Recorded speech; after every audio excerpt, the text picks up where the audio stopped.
이 아침에 하나님의 은혜가 더 풍성하게 임하게 되기를 예수님 이름으로 축원드립니다.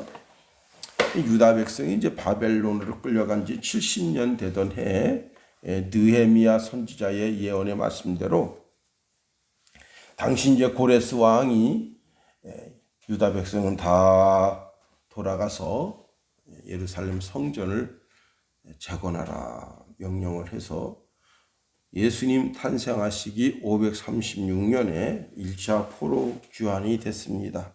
그리고 약 80년이 지난 뒤에 에스라에 의해서 2차 포로 귀환이 됐고요. 그 다음에 이제 13년 후에 느헤미야라고 하는 분을 통해서 3차 포로 귀환이 있었습니다. 바로 그 느헤미야가 오늘 본문의 느헤미야가 되겠습니다.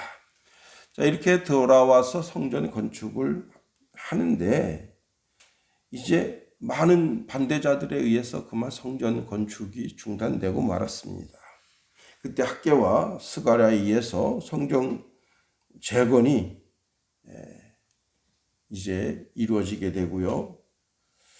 그 후로 72년 후에 느헤미야가 성벽 재건과 유다 나라를 재건하는데 예루살렘으로 보내짐을 받게 됩니다. 하나님께서 이 큰 사명을 맡긴 이 느헤미야가 어떤 사람인가? 오늘 본문에 있는 말씀을 통해서 한번 살펴보려고 하는 겁니다. 이 느헤미야는요, 바사의 수도인 수산궁에 아주 상당히 높은 지위에 있는 유다인입니다. 느헤미야가 어떤 지파 사람이라고 하는 것은 성경에 나와 있지는 않습니다.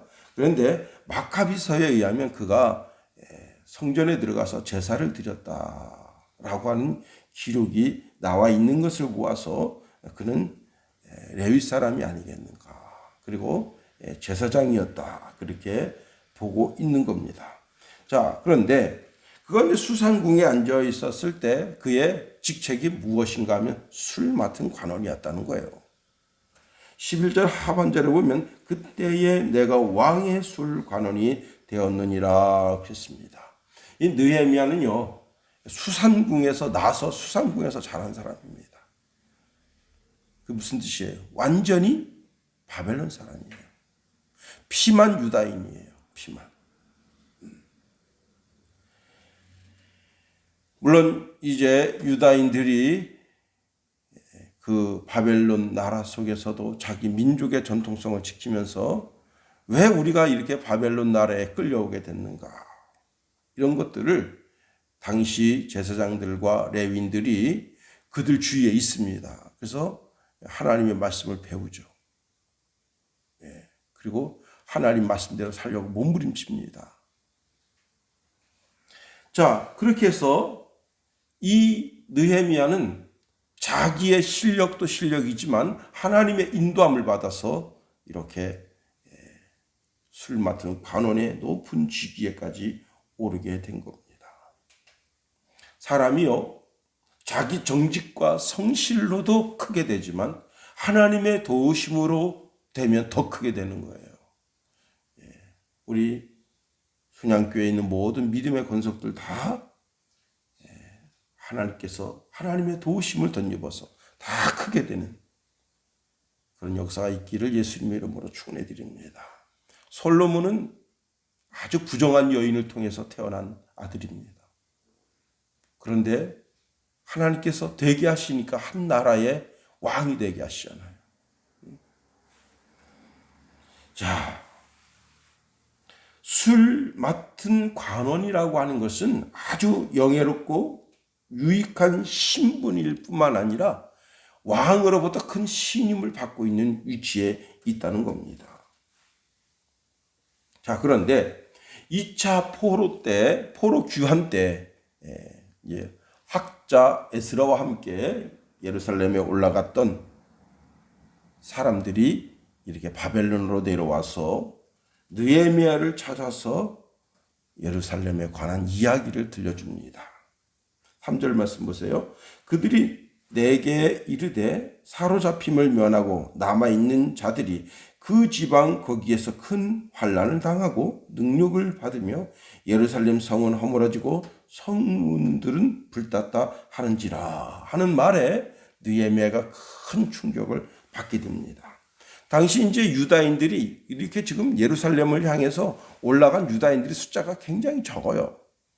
자, 숫자가 적다 보니까 뭐 군대를 조직할 수 있겠어요?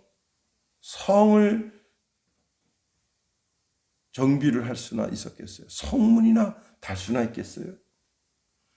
그러니까 이방인들은 사방팔방 아주 득실득실대고 그들이 계속해서 노략질합니다. 뭐 좀 이게 곡식을 모아놓으면 혹 뺏어가고 동물을 열심히 이제 길러서 동물이 좀 숫자가 좀 늘어나면 혹 뺏어가고 이렇게 되니까 그들이 그 가난을 그 어려움을 벗어날 수가 없어요. 계속해서 그러한 가운데 이제 에스라가 성벽을 재건하려고 했지만은 르훔과 심세가 방해함으로 인해서 더욱더 어려움을 겪게 됩니다.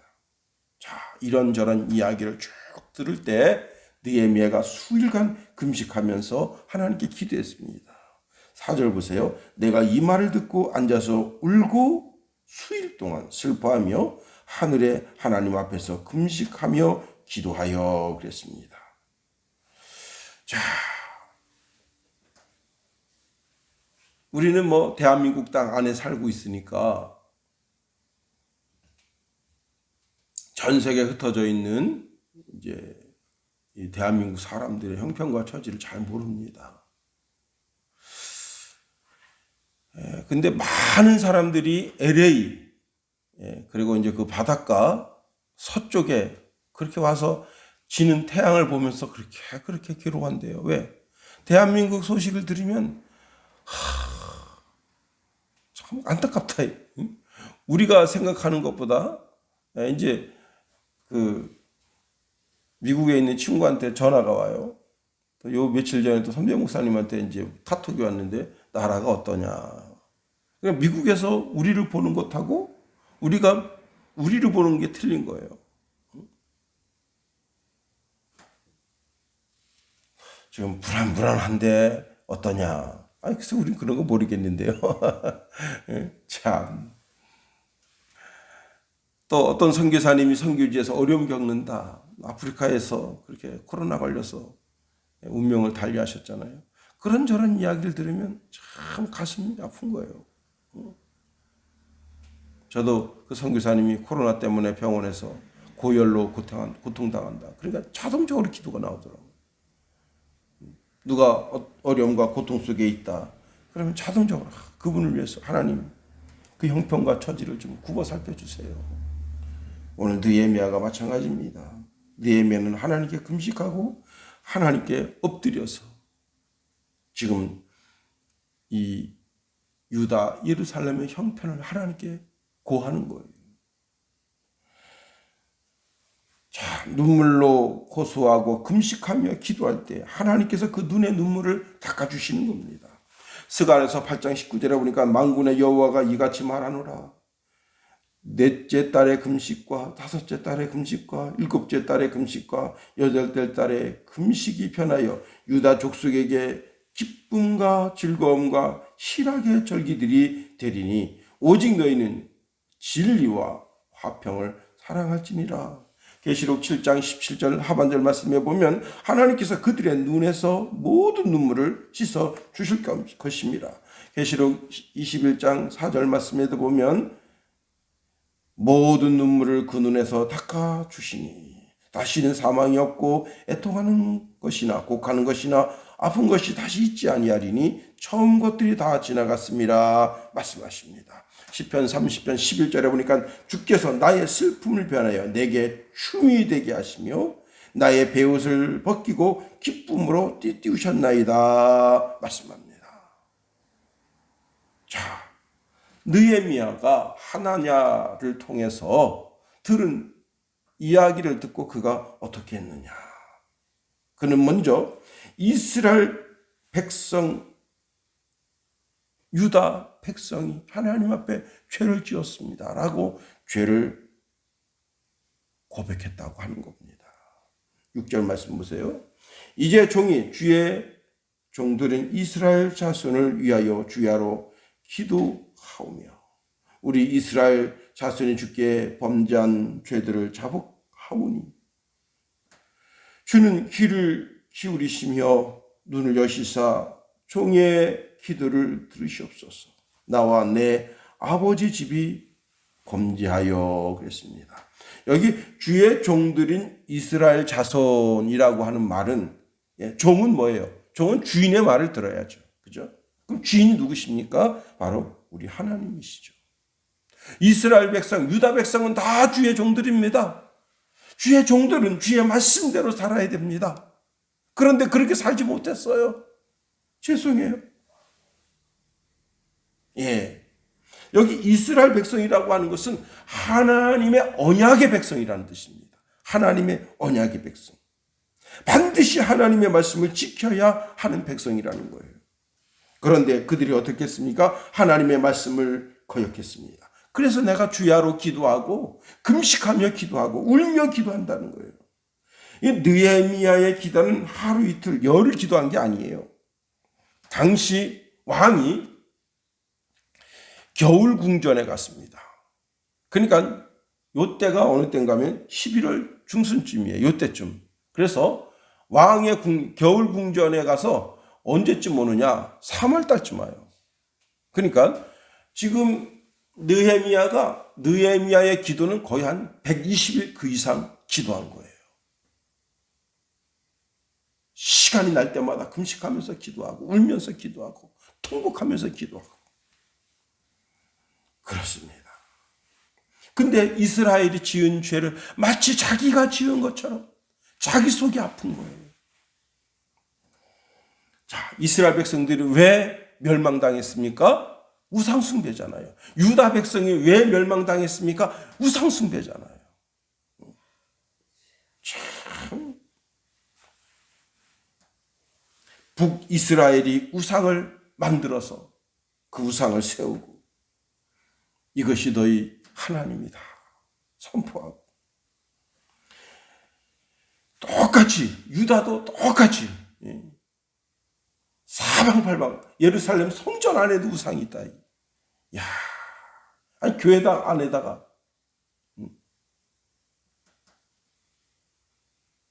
아니 십자가 위에다가 거기다가 매우 유만한 손바닥만한 패를 붙여놓고 그건 일본 천황 신이다. 그리고 하나님께 예배한다고 하나님 뭘 아시겠어요? 이놈들 봐라 이거. 응? 아주 역겨운 놈들이구만. 그렇습니다. 두 번째로 느헤미야는 계명과 율례와 규례를 지키지 않았습니다라고 고백합니다. 7절 말씀 보세요. 주를 향하여 크게 악을 행하여 주께서 주의 종 모세에게 명령하신 계명과 율례와 규례를 지키지 아니하였나이다. 이 계명이라고 하는 것은요, 이제 으뜸이 되는 것이 십계명이죠. 근데 그 십계명의 정신이 뭐예요? 하나님을 사랑하라. 그리고 이웃을 사랑하라. 예수님이 그것을 말씀해 주셨잖아요. 그런데 하나님 외에 다른 것을 사랑하면 하나님은 어떻게 하신다 그래서 3, 4대까지 내가 가만두지 않겠다. 나는 질투 않는 그런 하나님이다 말씀하셨잖아요. 자, 율례라고 하는 것은요, 규정된 법령 그런 뜻을 가지고 있습니다. 다시 말하면 형사법이나 민사법 또는 송사법 이런저런 법들을 이야기하는데 그런 법들을 지키지 않았다. 규례라고 하는 것은요, 의식법, 위생법 또는 농전법 이런 것을 가르쳐 이야기합니다. 다시 말하면 하나님께서 정해주신 법들을 다 거역했다는 거예요. 그런데 느헤미야는 이스라엘 백성, 유다 백성이 그렇게 범죄한 것을 마치 자기가 범죄한 것처럼 하나님께 고백하고 있는 겁니다. 그렇습니다. 여기서 아주 중요한 것이 있어요. 세 번째로 중요한 것이 뭐냐면 느헤미야는 하나님의 언약을 붙잡은 거예요. 하나님을 꼼짝달싹 못하게 하는 게 뭐냐? 하나님에게 아주 큰 약점이 있어요. 그게 뭐냐? 약속을 붙잡으면 하나님 꼼짝을 못합니다. 솔로몬이 성전을 지어요. 그래서 성전 상랑식을 합니다. 그때 하나님 뭐라 말씀하셨어요? 이 성전이 다 돌 위에 돌 하나씩 다 허물어지고, 그리고는 막 이 유다 땅에, 이스라엘 땅에 막 재앙이 임합니다. 그리고 내가 외국으로 팔려갔어요. 종으로 팔려갔어. 그때 누구라도 이 예루살렘 성전을 생각하고 기도하면 하나님 어떻게 하신다고? 내가 내 눈 거기가 있고 내가 그 기도를 들으신다고 말씀하셨어요. 그러니까 지금 느헤미야는 지금 뭘 생각하는 거예요? 그때 솔로몬이 예루살렘 성전 봉헌해 드릴 때 말씀하셨던 그 말씀. 내가 포로로 잡혀서 그 어느 곳에 가 있든지, 지구 끝에 가 있든지, 지옥 끝에 가 있을지라도 거기서 무릎 꿇고 하늘의 하나님 여호와를 생각하면서 거기서 고통스럽게 하나님 앞에 하나님 그때 약속하셨잖아요. 그 다음에 모세에게 약속하셨어요. 뭐라고 약속하셨느냐? 그 약속이 오늘 8절 9절이에요. 8절 제가 읽어드립니다. 옛적에 주께서 주의 종 모세에게 명령하여 이르시되 만일 우리가 범죄하면 내가 너희를 여러 나라 가운데 흩을 것이요. 만일 내게로 돌아와 내 계명을 지켜 행하면 너희 쫓긴 자가 하늘 끝에 있을지라도 내가 거기서부터 그들을 모아 내 이름을 두려고 택한 곳에 돌아오게 하리라 하신 말씀을 이제 청하건대 어떻게 해요? 기억하세요. 하나님 그 약속을 기억하세요. 이겁니다. 느헤미야는 하나님이 주의 종 모세에게 약속하신 그 말씀을 좀 기억하시라. 하나님 우리에게로 돌아오세요. 우리에게로 돌아오세요. 레위기 26장 27절과 45절 이하에 또 신명기 30장 1절과 5절 이하에 보면 우상 숭배 즉 배은망덕하고 불순종하면 이방인 나라에 끌려가게 하시겠다. 가서 종살이하게 하시겠다. 아주 구체적으로 말씀하셨어요. 그런데 종살이 하다가 내가 왜 이렇게 지금 남의 나라에 와서 종살이 하고 있지? 하고 돌이키면 신명기 30장 3절 4절에 보면 내 하나님 여호와께서 마음을 돌이키시고 너를 긍휼히 여기사 포로에서 돌아오게 하시되 내 하나님 여호와께서 흩으신 그 모든 백성 중에서 너를 모으시리니 내 쫓겨난 자들이 하늘가에 있을지라도 내 하나님 여호와께서 거기서 너를 모으실 것이며 거기서부터 너를 이끄실 것이라. 자, 하나님 주의 종 모세를 통해서 약속했잖아요. 신명기 30장 5절에 보니까 내 하나님 여호와께서 너를 내 조상들이 차지한 땅으로 돌아오게 하사 내게 다시 그것을 차지하게 하실 것이요 여호와께서 또 내게 선을 행하사 너를 내 조상들보다 더 번성하게 하실 것이며 하나님 우리가 바벨론 나라에 또 전 세계에 이렇게 뿔뿔이 흩어져서 거기서 하나님을 생각하고 하나님을 기억하고 회개하고 하나님 앞에 간구하며 기도하면 예루살렘 유다로 돌아오게 하시고 더 번성하게 하신다고 했잖아요. 약속을 붙잡은 거예요. 약속. 하나님께서 아브라함에게 말씀하십니다. 너는 너 본토 친척 아비 집을 떠나 내가 내게 지시할 땅으로 가라. 그리고 거기 약속을 하시잖아요. 너는 믿음의 조상이 되게 해주겠다. 너가 저주하면 저주가 되고 너가 축복하면 축복이 되게 해주겠다. 약속하잖아요. 아브라함이 무엇으로 그 좋은 갈대아우로 좋은 나라에서 그 척박한 가나안 땅으로 갔습니까? 하나님 약속을 믿은 거예요. 약속. 우리가 붙잡을 게 뭐예요? 하나님의 약속을 붙잡아야죠. 오늘 9절 하반절에 보면 내 이름을 두려고 택하신 곳에 돌아오게 하리라 하신 말씀을 이제 청하건대 뭐라고요? 기억해 주세요. 하나님 기억하세요. 하나님 약속했잖아요. 하나님 약속했잖아요. 저도 우리 아들이 아빠 그 약속했잖아요. 그럼 꼼짝 못합니다. 아빠 그 사준다고 약속했잖아요. 아, 그래, 알았다. 육신의 아버지도 그럴 텐데 하물며 하나님 아버지이시겠는가 하는 겁니다. 우리는 그분의 약속의 말씀을 붙잡아야 돼요. 저는 제가 어릴 때 성경 읽으면서 내가 짓지 아니한 집을, 내가 심지 아니한 과실을, 그 말씀을 제 10년 가운데 주셨습니다. 그래서 제가 그 말씀을 오랫동안 잊고 살았어요. 그래서 다시 기도했어요. 하나님, 그때 제가 어릴 때 성경이 뭔지도 모르고 그냥 성경 말씀이 좋아서 밤새 성경을 읽었을 때, 그때 내 마음속에, 야, 네 손으로 짓지 아니한 집을 주고 내가 네 손으로 심지 않은 과실을 먹게 하리라. 그 말씀 그대로 이루세요. 약속의 말씀을 붙잡고 간구하며 기도해서 하늘의 신령한 복을 받고야만은 주의 백성 다 되기를 예수님의 이름으로 축원해드립니다. 주기도문 하겠어요. 하늘에 계신 우리 아버지, 아버지의 이름을 거룩하게 하시며 아버지의 나라가 오게 하시며 아버지의 뜻이 하늘에서와 같이 땅에서도 이루어지게 하소서. 오늘 우리에게 일용할 양식을 주시고 우리가 우리에게 잘못한 사람을 용서하여 준 것 같이 우리 죄를 용서하여 주시고 우리 시험에 빠지지 않게 하시고 악에서 구하소서. 나라와 권능과 영광이 영원히 아버지의 것입니다. 아멘.